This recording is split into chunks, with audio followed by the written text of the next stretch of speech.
Hello friends, इस video में हम लोग डिस्कस करने वाले हैं HCl या फिर हाइड्रोक्लोरिक एसिड के बारे में। तो बेसिकली इस हाइड्रोक्लोरिक एसिड का मेथड ऑफ प्रिपरेशन और स्टेनाइजेशन हम लोग डिस्कस करने वाले हैं। नेक्स्ट वीडियो में हम लोग सोडियम हाइड्रोक्साइड का डिस्कशन करेंगे। तो जब भी हम लोग हाइड्रोक्लोरिक एसिड की बात करते हैं तो सबसे पहले हमें हाइड्रोक्लोरिक एसिड प्रिपेयर करना है। तो जो लेबोरेटरी सप्लाइड हाइड्रोक्लोरिक एसिड है, इसका जो नॉर्मलिटी होता है वो होता है 11.6 नॉर्मल। तो जो लेबोरेटरी में हमारे HCl आता है वो 11.6 नॉर्मल क्यों होता है, इसका सेपरेट वीडियो मैंने डिटेल में अलग से बना रखा है। वो चीज़ आपको देखना है तो उसका लिंक मैं डिस्क्रिप्शन में दे दूंगा और यहाँ पर आई बटन में भी आपको मिल जाएगा। तो अब हम लोग बात करते हैं कि हम लोग को बनाना है, मान लो 0.1 नॉर्मल HCl बनाना है। कितना बनाना है? 1 लीटर बनाना है। तो ये कैसे बनेगा? आप लोग को एक फार्मूला पता होगा, N1V1 = N2V2।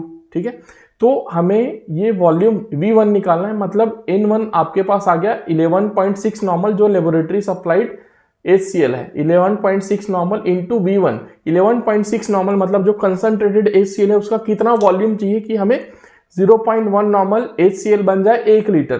तो इज इक्वल टू क्या हो जाएगा? N2 कितना चाहिए? 0.1 नॉर्मल, ये हमारा लिखा हुआ है। और 1 लीटर बनाना है। 1 लीटर इज इक्वल टू होता है हमारे पास 1000 ml। ठीक है, 1000 ml। तो इसको हम लोग सॉल्व करेंगे। ये हो जाएगा V1 = 0.1 into 1000 is equal to क्या हो गया? ये हो गया 100 और डिवाइडेड बाई 11.6 और इसको सॉल्व करते हैं तो ये हमारे पास आता है 8.62 ml। ठीक है, तो यहां पर क्या करेंगे हम लोग? यहां पर पहले हम लोग कुछ वाटर ले लेंगे। यहां पर डिस्टिल वाटर ले लिया, मान लो यहां पर 100 ml डिस्टिल वाटर ले लिया। 100 ml डिस्टिल वाटर ले लिया। अब उसके बाद फिर इसमें ये जो 8.62 ml HCl है, कंसंट्रेटेड वाला, कंसंट्रेटेड जो HCl है ये वाला है ना, वो ऐड कर दिया। उसके बाद फिर इसका जो वॉल्यूम है वो हमने पूरा मेकअप कर दिया अप टू 1000 ml तक। तो ये हमारे पास 0.1 नॉर्मल हाइड्रोक्लोरिक एसिड बन गया। और आप लोगों को पता है कि 0.1 नॉर्मल हाइड्रोक्लोरिक एसिड या फिर हाइड्रोक्लोरिक एसिड है, ये एक सेकेंडरी स्टैंडर्ड है। सेकेंडरी स्टैंडर्ड है। तो सेकेंडरी स्टैंडर्ड को हमें स्टैंडर्डाइजेशन की जरूरत पड़ती है। तो यहां पर आप क्या कर रहे हैं इस पर्टिकुलर वीडियो में आपको क्या सीखना है? Preparation and standardization. तो प्रिपरेशन ऑफ 0.1 नॉर्मल HCl तो मैंने बता दिया। अब सेकंड स्टेप होगा इसका स्टैंडर्डाइजेशन। आप यदि बी फार्म फर्स्ट सेमेस्टर के स्टूडेंट हैं तो इसका जो बुक्स है हमारे पास अवेलेबल है। चाहे आप ह्यूमन एनाटॉमी एंड फिजियोलॉजी की बात करें, आप फार्मास्यूटिकल एनालिसिस 1 की बात करें, या फिर आप फार्मास्यूटिक्स 1 की बात करें, या फिर इनऑर्गेनिक फार्मास्यूटिकल केमिस्ट्री की बात करें। इसके अलावा बाकी जो बी फार्म के सेमेस्टर्स हैं उसके भी बुक्स अवेलेबल हैं। इन सब का लिंक आपको डिस्क्रिप्शन में मिल जाएगा, या फिर आप हमारा ऐप डाउनलोड कर सकते हैं, डॉक्टर PK एजुकेशन। वहां पर स्टोर में सारी चीजें अवेलेबल है। तो स्टैंडर्डाइजेशन ऑफ 0.1 नॉर्मल HCl ये चीज हमें करनी है। मतलब ये हमने 0.1 नॉर्मल बनाया है और ये एग्जैक्टली 0.1 नॉर्मल है कि नहीं है उसको हमें चेक करना पड़ता है, क्योंकि ये सेकेंडरी स्टैंडर्ड है। प्राइमरी स्टैंडर्ड, सेकेंडरी स्टैंडर्ड हमने पहले भी पढ़ा दिया है। तो ये वीडियो आपको प्रीवियस वीडियोस है वो देखनी चाहिए। इन सबका प्लेलिस्ट का लिंक आपको डिस्क्रिप्शन में मिलेगा।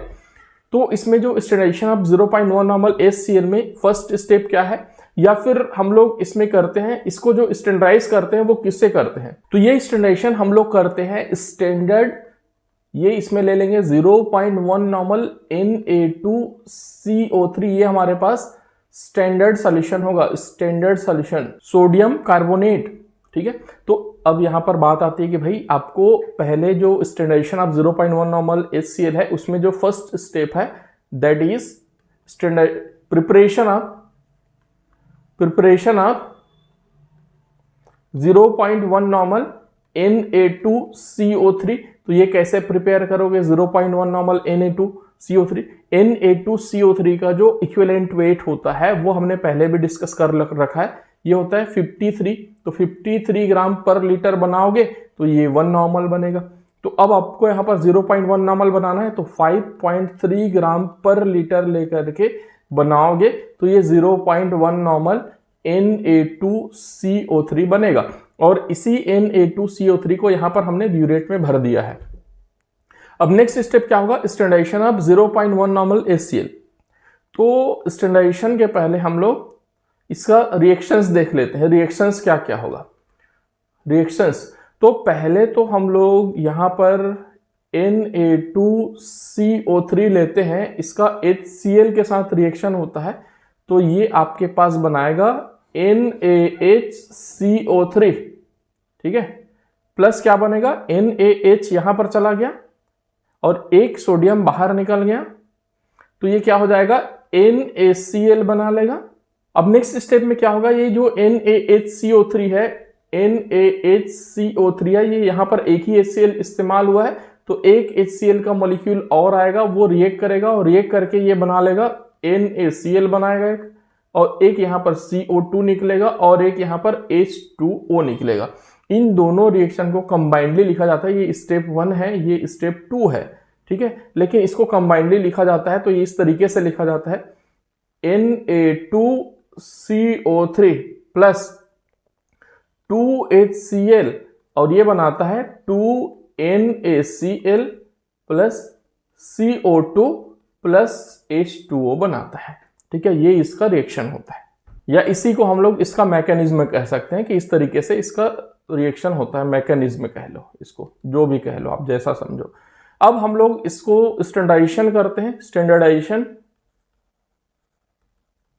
तो स्टैंडर्डाइजेशन में हम लोग को क्या करना पड़ता है, पहले तो भाई यहां पर ये जो कोनिकल फ्लास्क है, इसमें जो हमने यहां पर 0.1 नॉर्मल HCl बनाया हुआ है, ये जो वॉल्यूमेट्रिक फ्लास्क है उसमें, तो यहां पर लेंगे हम लोग 10 ml 0.1 नॉर्मल HCl ले लेते हैं।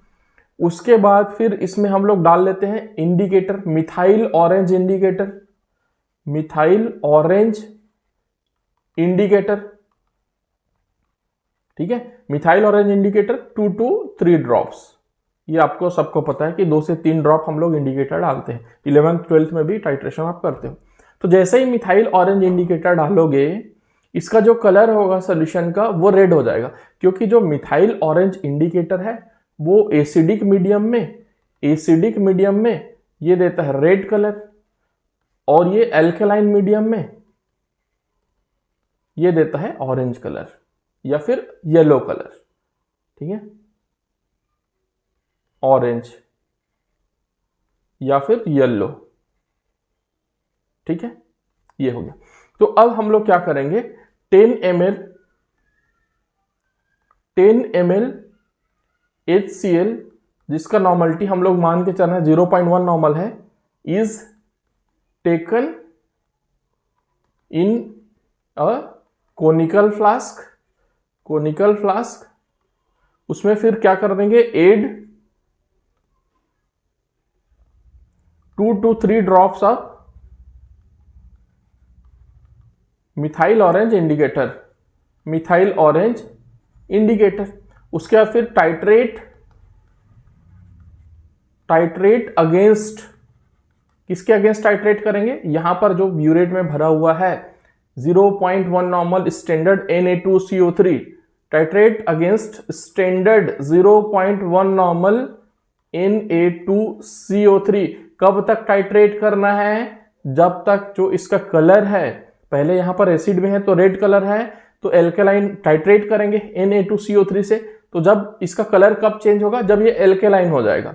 कब तक करेंगे, जब तक इसका कलर क्या ना हो जाए, ऑरेंज या फिर येलो कलर ना हो जाए, तब तक इसको टाइट्रेट करेंगे। जब ये टाइट्रेशन हो जाएगा, ऑरेंज या फिर येलो कलर हो जाएगा, तो वहां पर टाइट्रेशन बंद कर देंगे और यहां पर कर लेंगे हम लोग note the readings from burette से रीडिंग नोट कर लेंगे। आई होप यहां तक आपको समझ में आया होगा। अब नेक्स्ट स्टेप क्या करते हैं, यहां पर देखो फिर से मैं लिखता हूं, यहां पर है 0.1 नॉर्मल Na2CO3, ये हमारे पास स्टैंडर्ड सॉल्यूशन है, ठीक है। यहां पर हमने क्या लिया हुआ है, 10 ml HCl लिया हुआ है, जिसकी नॉर्मलिटी 0.1 नॉर्मल है, वो हमें स्टैंडर्डाइज करना है। उसके बाद फिर यहां पर मिथाइल ऑरेंज इंडिकेटर है, जब इसको टाइट्रेट करेंगे, नॉब खोलेंगे, टाइट्रेट करेंगे, तो यहां पर जो सॉल्यूशन भरा हुआ है, जो अभी दिख नहीं रहा है, अभी मैं सॉल्यूशन आपको बना देता हूं, ठीक है। यहां पर जो सॉल्यूशन है, ये जो सॉल्यूशन है, ठीक है, सॉरी ये तो पहले रेड था ना, मिथाइल ऑरेंज इंडिकेटर डाले तो इसका कलर रेड था, ये सॉल्यूशन है, ये रेड था, ठीक है, ये रेड सॉल्यूशन यहाँ पर है, ठीक है। और जब यहाँ पर से ऊपर से लिक्विड आएगा, इसको टाइट्रेट करेंगे हम लोग, तो इस सॉल्यूशन का जो कलर है वो अल्टीमेटली ऑरेंज या फिर येलो हो जाएगा। इस तरीके से इसका कलर चेंज हो जाएगा और यही हमारा एंड पॉइंट होगा। जब ये एंड पॉइंट आएगा तो वहां पर आपको रीडिंग ले लेनी है ब्यूरेट की, ब्यूरेट रीडिंग, ठीक है। कैसे लेनी है वो यहां से आपने मान लो 0 से स्टार्ट किया है तो फर्स्ट रीडिंग आया आपका मान लो 10.1 ml पे आया, ठीक है, फर्स्ट रीडिंग। सेकंड रीडिंग आ गया आपके पास 10.1 आ गया। 10.1 के बाद आपने मान लो 11 से स्टार्ट किया, 11 से 21 तक गया रीडिंग, तो नेक्स्ट 21 माइनस 11 तो हो गया 10 ml का रीडिंग, 10.0 का रीडिंग आया मान लो, ठीक है। उसके बाद आपके पास थर्ड रीडिंग आ गया, फिर से 10.1 ml का आ गया, ठीक है। तो अब यहां पर देखो कोई भी दो रीडिंग आपका रिपीट होना चाहिए, मतलब प्रिसाइज रीडिंग होना चाहिए, प्रिसाइज होना चाहिए रीडिंग।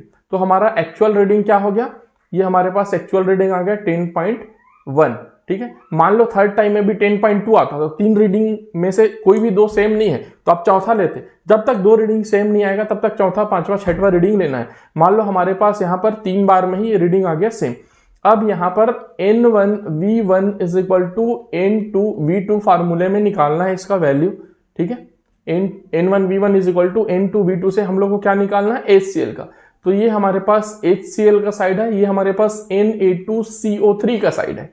तो HCl का नॉर्मलिटी हमें निकालना है। हमें पता है कि 0.1 नॉर्मल है, लेकिन एक्चुअली में उतना है कि नहीं वही तो हम लोग चेक कर रहे हैं। तो N1 इंटू V1 कितना लिए थे HCl का हमने यहाँ पर 10 ml, तो into 10 is equal to N2 कितना था यहाँ पर, ये 0.1 नॉर्मल था Na2CO3 का, इंटू V2 कितना आया यहाँ पर 10.1 आ गया, 10.1 आ गया, 10.2, 10.3, 9.5 कुछ भी आ सकता है, 10.1 आ गया।